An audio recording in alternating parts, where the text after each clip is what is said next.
Hey, what's going on, everyone? How you guys doing? My name is Matt Jarbo. This is 3 Buck Theater. And I like doing these ranty style talky videos because I feel that they're necessary. I feel that they're important in this day and age. Movie news is, let's be real, kind of boring. If it's not coming in from some kind of scooper hidden behind a paywall, there's really not a lot going on in the main stage. I mean, Disney decided to shut down Blue Sky today. That's terrible. That's tragic. But tomorrow it's going to be a forgotten story.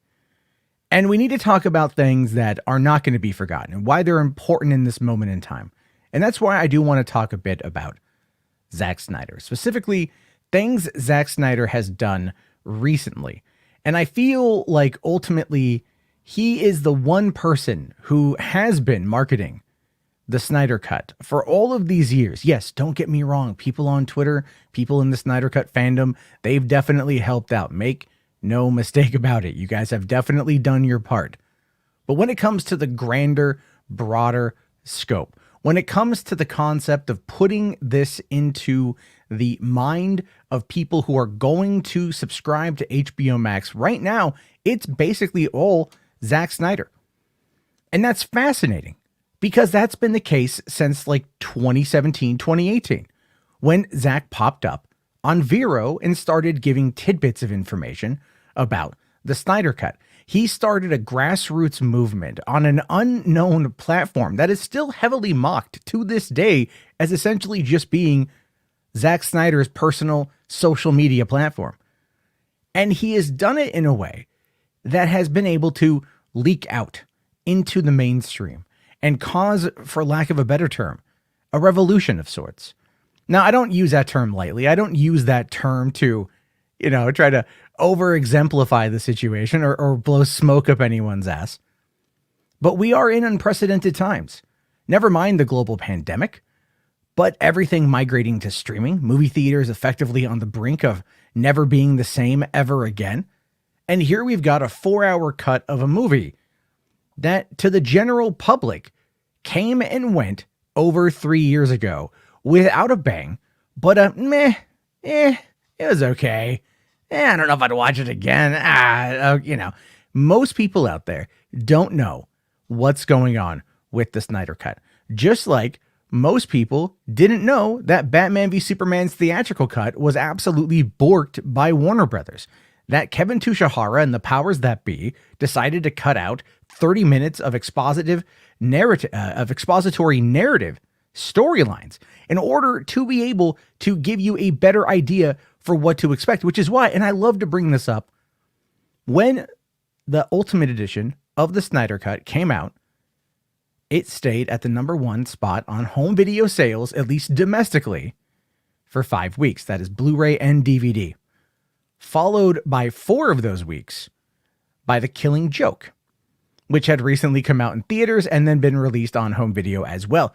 There are a lot of DC fans out there that have joined into the Snyder Cut fandom as a result of BVS's Ultimate Edition and the fact that they saw it at home. However, the general consensus of everything is still that the movie is Zack's. Even though we know 80% of it was Joss Whedon using the Directors Guild, unfortunately, their rules kind of made Zack the name on it, so a lot of people associated it with that. And in Hollywood, you're really only as good as your last picture. And here it's been over 3 years, and Zack has not put out a movie. We know Army of the Dead is coming, but there's been nothing since Justice League. So to many people, Zack Snyder's name is only associated with Justice League. But now the tables have turned. And now Zack is doing everything he can to keep the narrative shifting, right? He's coming out and he's marketing his own movie in a way that only he can. And it's causing tidal waves. It's causing tsunamis, if you will. Again, I don't want to overhype this a little bit. I'm having a little bit of fun with the hyperbole of vocabulary here. But let's think about this. So 2 days ago, he drops, 7-10 second little teaser, a little black and white 4x3 image of Steppenwolf fighting the Amazonians, and Steppenwolf down and almost out, tons of arrows in the back, tied down by Amazonians, grabs his axe and he strikes one down with a single vicious blow that shows her becoming decapitated and blood spattering everywhere. And this was not something you would have seen in the 2017 version. This was absolutely amazing because the spot in that movie, the part in that movie when Steppenwolf went after the mother box and the mascara was kind of but here Steppenwolf and that being the spiky fucker that he is tore people up. And that's insane. That's insane. That is part of that R rating that the Snyder Cut is getting. That is part of the violence that Zack is bringing to the table. And I know there's going to be the detractors. These DC movies shouldn't be violent. Yeah, shut up. I want the villains to be an imposing threat. I want the villains to make the heroes feel like they may not survive. I want there to be stakes, goddammit. And as much as I love Marvel movies, let's be real, the stakes are kind of never really there. Not in the way that they should be. Outside of Infinity War, which did a great job with that, but before then, it's kind of homogenous, kind of paint by numbers. You come to accept it because it's like a TV show, but still, whatever. I digress. So when we think about the concept here of what he's doing, by dropping that little tease, it shows you, for one, it's different. It's different. 2, it's violent. 3, it's 4x3 black and white, which is Zack's whole weird thing right there. It's a gray justice thing, or Justice's gray edition. I don't know what he's called. Look, I want to see it in black and white as well. But that's his own little kink. And with that got people talking. That got a lot of people talking.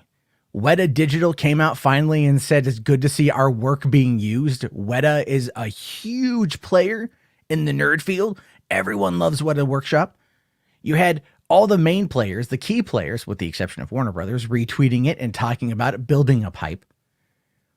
And then today, Zack drops 2 images of Jared Leto back as the Joker. And again, that dominates the news cycle. It absolutely dominates the news cycle. This isn't a scoop coming in from an unnamed source. This isn't 2 goofs talking about Sam Benjamin playing Green Lantern and saying that they've seen a script. This is the man himself. This is Snyder himself dropping just breadcrumbs of information, tidbits, teases, meant to titillate people, to get them to go, whoa, what the hell is that?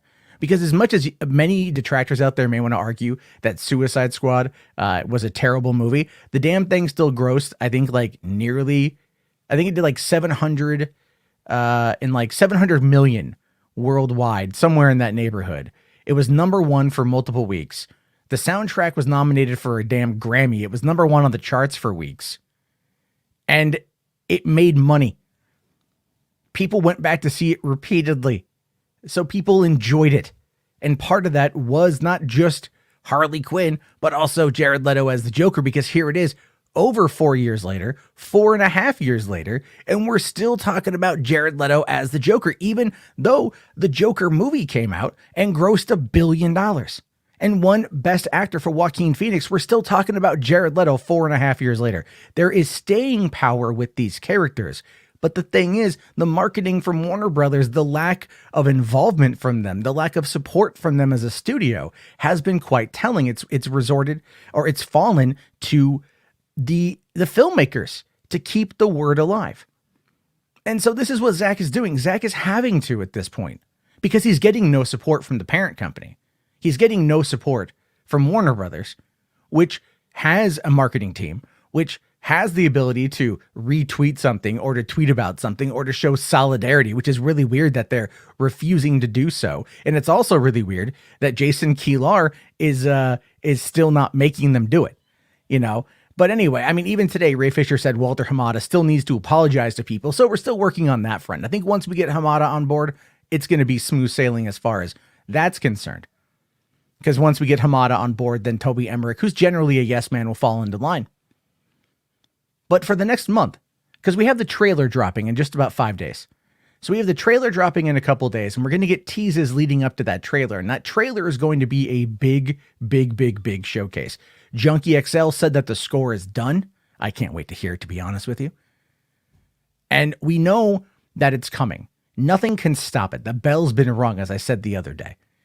And so as a result of everything that's going on right now, it's amazing to look at the fact that Zack has to market this movie himself, that Zack has to be the person to carry the torch over the finish line. He started the race. He handed it off to his fan base for them to fight the social media fight, and they did, and they won. And now it's on him to more or less prove it, to prove that it was all worth it. Fans of the Snyder Cut movement, fans who have been following this for years, they know what's coming. They generally know what's coming. They know what to expect.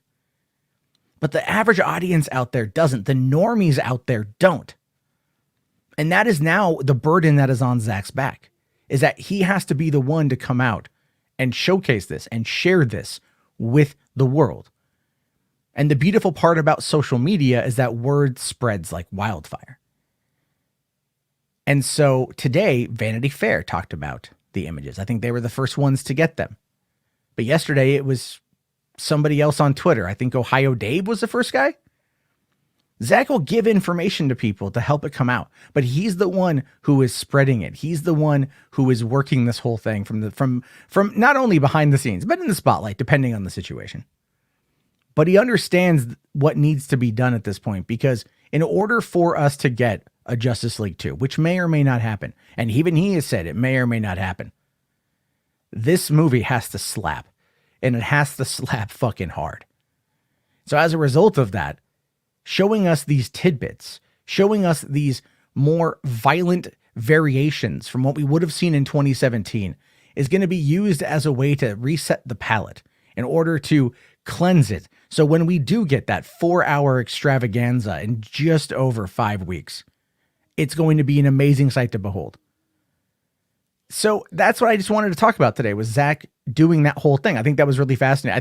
I think it's good that filmmakers are taking up the mantle like this. Oftentimes filmmakers, I think, when it comes to the rigmarole of the studio process, they let the machine do the work. The marketing machine do all the work. They go and they do the interviews, and they just, they give those very like superfluous, whatever, surface level talks, oh, well, it was a great experience. All that stuff, right? You hear about it all the time.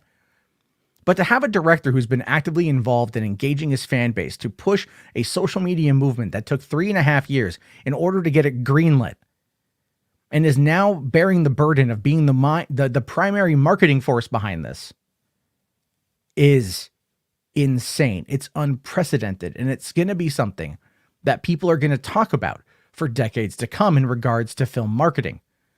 Because look, as much as I love people like J.J. Abrams, and I love people like Steven Spielberg, and they're like my heroes, and Kevin Smith even to an extent, Kevin wouldn't tease as much as Zack is doing right now. But then again, those guys are in wildly different places in their careers. Kevin has his hardcore audience, so he plays to that hardcore audience, and cheaper to make products, right? And I'm not saying cheap as in like the quality. I mean, just like they're lower budgeted, material that he can finance himself. And he does that.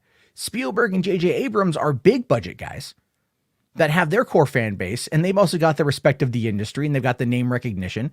And even if a movie of theirs doesn't do as well, that's not going to stop them from getting something else that's major because of that name recognition. Zack, on the other hand, 4 years ago almost, was forced out of this project by Warner Brothers, who used the unfortunate death of his daughter as a way to make this whole thing happen, to bring in Joss Whedon, to try to Marvelize Justice League, which failed because it was a tonal disaster. And now he has had to spend these years fighting to regain not only his vision, but his honor and his good name. And what's sad about it is that you have so many people out there who are using everything in their power, everything in their ability to tear him down time and time and time again. And he just keeps on trucking. That is something that should be talked about. It's something that should be revered and very heavily respected. As a person who loves movies, and not just the movie, but like the process of writing and pre-production and production and post-production and marketing and home video release and all of the elements that go into filmmaking, Zack has my highest respect. I don't know what that means to anyone, but for me, it means a lot. Because when I listen to someone like Zack talk about this, you know what he's gone through and you know what he's attempting to do. And he's navigating a submarine through mine-filled waters. And he's charging ahead, regardless of anything else that's standing in his way. And that's respectful. And we should talk about that, and we should respect that, because the man is good. And the man is talented and he's a visionary director that doesn't get the respect that he deserves. And now he's got to do it himself. And if I'm being honest, I kind of think he likes it a little bit. He gets a lot of play. I mean, let's be fair. Come on. Tons of people are like, they simp for Zack, and that's not a bad thing, right? Not all the time. It gets a little crazy sometimes. Okay. But it's like, like the dude's got to, like, his ego's got to be pretty high. It's got to be pretty, pretty popping, right? Like four pops collar Chad kind of ego situation. But it's warranted and he's earned it. And as always, I want to hear what you guys have to say about this. So please let me know down in the comment section. If you guys want to help support the channel right now, probably the best way to do that is to check out PODIO Commentary, which is my new channel that I just launched, which talks about the film production history of movies. I just launched a new video yesterday all about Cloverfield, the history of the American kaiju film. It's a fun one to put together. I really enjoy doing it. I also have Halo, why the Halo movie was canceled. So that's a fun one as well. And there's going to be a lot more coming down the pipeline. So if you want to check that out, that'd be fantastic. Please leave a comment below. I'll talk to you all later. Have yourself a great day. Thank you again for watching, and peace out.